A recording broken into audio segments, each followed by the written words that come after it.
Hi, welcome back to The Perspective. I'm still Blaise Hope on Body Desatu, and I'm with Mike Lewis and Mike Bahorley of Made in Bali. We're talking about the film. How was life on the set?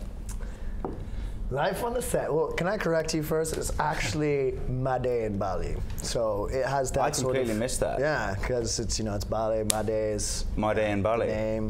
That's a crucial plot point. Play on words there. I find myself calling it Made in Bali all the time. I guess just because I was just back in North America for 3 months and I'm dealing with North Americans, and I don't really feel like explaining the whole thing about that Mad Day is one of the popular names of Bali, and that that kind of thing. They can watch the movie and figure it out. Yes. I see those names every day in the news broadcasts, and yet I didn't put that together. There you go. Boom. So how was life on the set? Life on the set was great. I mean, it was this was the closest I felt to a crew before. I mean, working with Mike and our DOP Patrick was like working with like my brothers, and it was so loose, but like when the cameras were on, everyone was on their game, and it was great. But one of the funniest parts of life on the set was actually watching Mike's reaction to things, because Bali's film industry is sort of in its very nascent form, right? It's very early stages. Our crew did a great job, but like him coming from his Hollywood background, where he's used to like things being done in a certain way, even when it came to Patrick's directing of the photography, he was used to having these standards, and then they were never really met, and his reaction would just be like, Patrick met every one of the standards Patrick's ushered in and superseded them. Okay. Beyond and above. Anyway, so he's it just looked like he wasn't meeting them. He's used to a certain way of working, and that is actually why I love working with him, because he brings that experience and he brings these expectations, and working with him made me feel like I raised my level, well, tried to at least, to what he's used to. And I think the whole crew felt the same way, because he had this aura of authority that made us want to better ourselves. What? You used a lot of local crew? Yes. How long was the shoot? All local crew. Well, initially 4 days for the short film, and then we did an additional day, which is still a longer shoot for a short film, but it was like we were in 21 locations.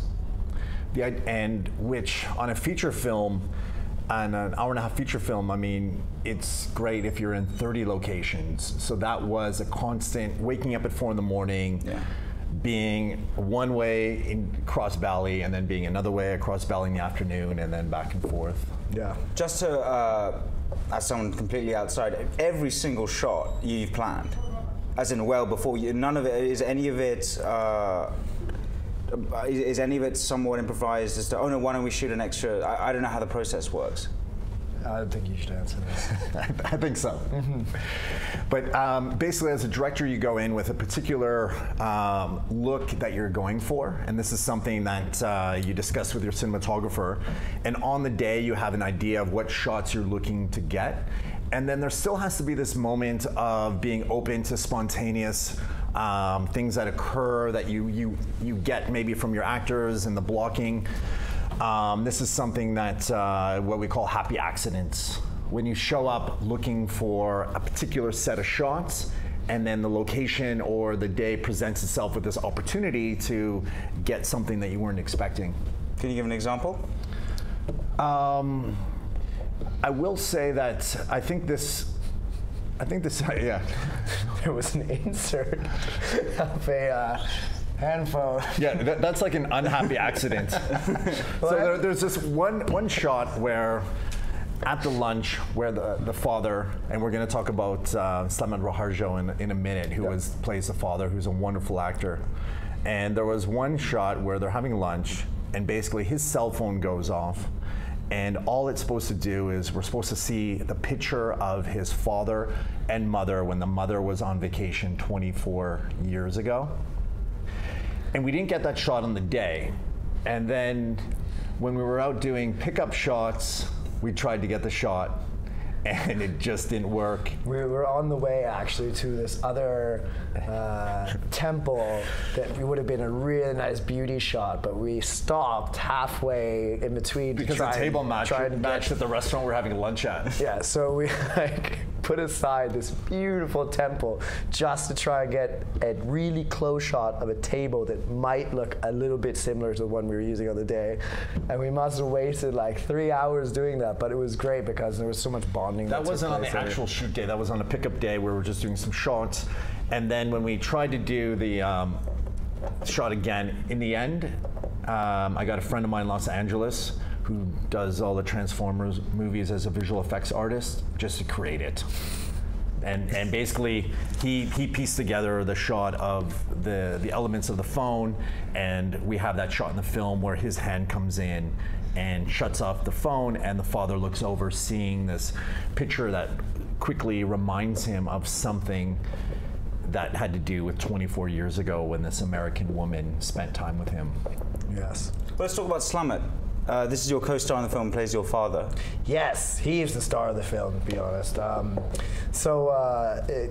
When Michael and I had already, set in stone that I was on the project, and I was trying to help him out with everything as well, trying to be his Indonesian liaison. When you passed the audition process. I passed the audition process, and then I became so into this project with Mike that I wanted to help out in any way I could. So when we were talking about the father, I thought, who better ask than my actual acting coach? Because I spent 2 months in Slamet Raharjo's school, a special theater school called Teatro Popular.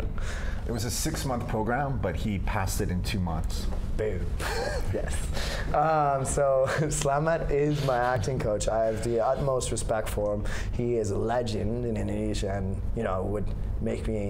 couldn't make me happier to bring him on this film. And then when he agreed to it, Mike was ecstatic after he met him, and he added so much to the film too. And I want to rewind a little bit because I was at the Bali Film Festival the year before, and I was watching a film called Jakarta Hati, and Slamet played one of the characters. He played a corrupt government official. But as soon as I saw him on the screen, I'm like, I love him. Like, there was just something so fatherly and beautiful about the way he acted, even though his role was this corrupt official. I naturally just loved him. So I think when I met you and I mentioned Slamet, it just worked out great that Slamet was able to come onto the project. Yeah. And also, he was attracted to the story that had to do with this disconnection of this youth towards their heritage and the disconnection between himself and Indonesia, and allowing Slamet to play the role of representing metaphorically the older Indonesia that's connected more to the nature and to the scenery. And this is something I tried to do visually as well, where in the shots when they're at these beautiful temples and rice terraces and mountains, that I always left Slamet in the shot in connection with nature, where in the beginning of the movie, your character is disconnected with it. Let's bring it back to that. We're going to take another break, but stay with us here on The Perspective.